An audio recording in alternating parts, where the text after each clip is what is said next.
Hey everyone, welcome back to Collector Not Hoarder. This is Tom. I'm going to change things up a little bit today, and I wanted to go through something that I've been really enjoying collecting over the last couple of years, and that is trying to find minor league team postcards of teams that were kind of around my local area that I grew up in Ohio. And so this is going to be some Ohio teams, primarily out of Northeast Ohio. But I got a really special one recently, and I'm going to share that one last. So hopefully you stick around with me to check it out. But I just want to go through a few of them before I get to it, just kind of show you what I've picked up. I'm not going to go into great detail on the players or the teams for all of these except for the last one.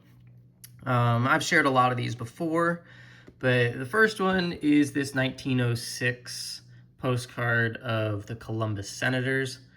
It says twice champions of the American Association. This is a card that is out there and available. It was one of the first team postcards that I picked up. You can see that I have a second one over here on the right, but this one is blank on the back, so it's never been posted. But just a really cool image, and I think this would be probably my first one that I had gotten, so it kind of set me on the trajectory for picking these up. Another one that I got, this one was kind of near and dear to me just because it was out of my hometown, and this is the 1906 Canton Chinaman. And this team played, within minutes of where I grew up. So I was very happy to pick this one up. This is just a great card. It has been written on the back, but this is a tough one to find. These Canton Chinaman ones are difficult. But that was a great one. This is a 1907. This is William Britson. So he played for Canton. He played on I think he started late 1906, played in 1907. He was a pitcher, and I actually think he played with Rube Marquard on this team whenever Marquard played for them. But he had a pretty tragic ending to his life. He had a murder-suicide that he had committed sometime around 1915, I think it was. But this one is written on the back, and he wrote to his brother. So this was actually a card that William Britson wrote to his brother Bert Britson. So it's always cool to read the backs of these cards. Maybe you find something interesting. Another one that I had picked up was this Steubenville Stubbs.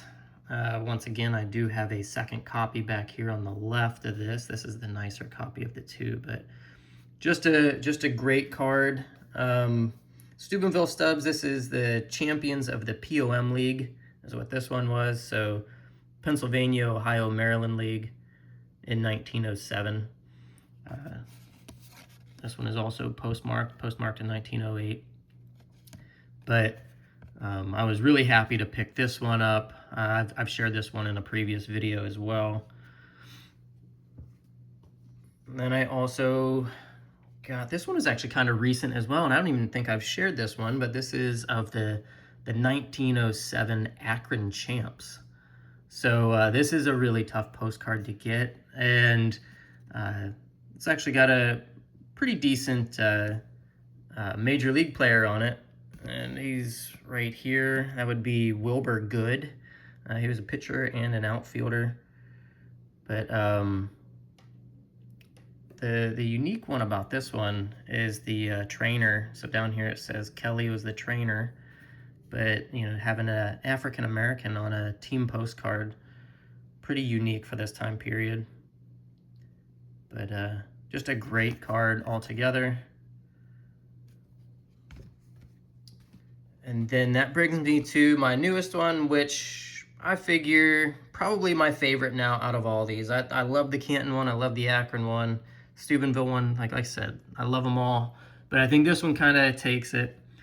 This one was listed on eBay, and I saw it pop up. It came up as a Youngstown, Ohio postcard. I was like, man, you know what? I wanna really add that. It was a buy it now price, and it was within reason for me just kind of clicking buy now and picking it up. I was happy to add it. I knew nothing about the team, but just thought it was a really cool postcard. It is also written on the back. It is postmarked. This is the 1911 Youngstown Steelman. And so on the back, I'm just going to read this to you real quick. I know I've done this before. It usually ends up pretty bad, but it says, Dear Uncle, I suppose you thought I had forgotten you, but I haven't. We are winning right along and are in third place. I am doing fair and may stick all season. Everett, in quotation marks. And it's sent to Dave Clampett in Indiana. So as I was reading that, it made me go like, oh man, that's written by one of the players on the team, pretty cool. And so I start researching the team, who's on the team, and let's see if I can get this to clear up. But the gentleman right here, that is an 18-year-old Everett Scott. So if you are a New York Yankees fan, if you are a Boston Red Sox fan, you know of Everett Scott. And even if you're a pre-war fan, you know of him. So on the back, this message written by Everett was a message from Everett Scott, an 18-year-old Everett Scott, not knowing his future in baseball. How absolutely incredible is that? So if you're not familiar with Everett Scott went on to play for the Boston Red Sox. He played with Babe Ruth. He won 3 World Series in Boston with Ruth in 1915, 1916, and 1918.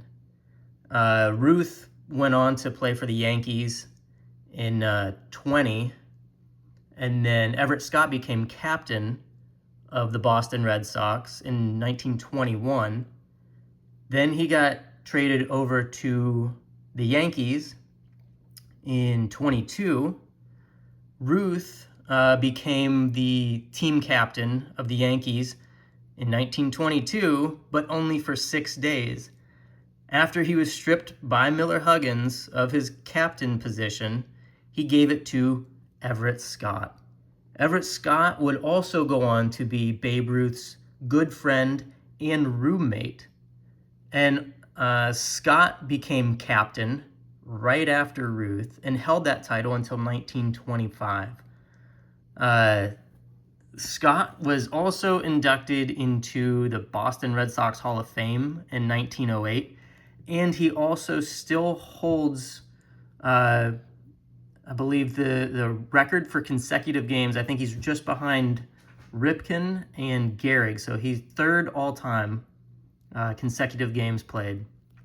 So this card, when purchased, I had no idea who was on the team, and to be completely honest, I didn't know a whole lot about Everett Scott. I knew his name, but didn't know the extent of Everett Scott. And this was written by an 18-year-old Everett Scott before he even went on to the majors, written in 1911. So this is just an insane piece of baseball history right here, and it was worth every penny that I paid for it. So I'm glad I didn't question myself whenever I picked it up. You know, I got it mainly to go along with my Ohio minor league postcards, but it turned out to be a lot more than just a team card. So very happy to add this. I'm sure anybody that's a New York fan or a Boston fan or just baseball fan in general would absolutely love this, and super happy that I have it. But this was the main piece that I wanted to share with you. I don't want to take it too long, so we're going to come in right around 10 minutes here. But I appreciate you guys watching, listening. Comment down below if you enjoyed this video. And don't forget, there's a fine line between a collector and a hoarder. Which one are you?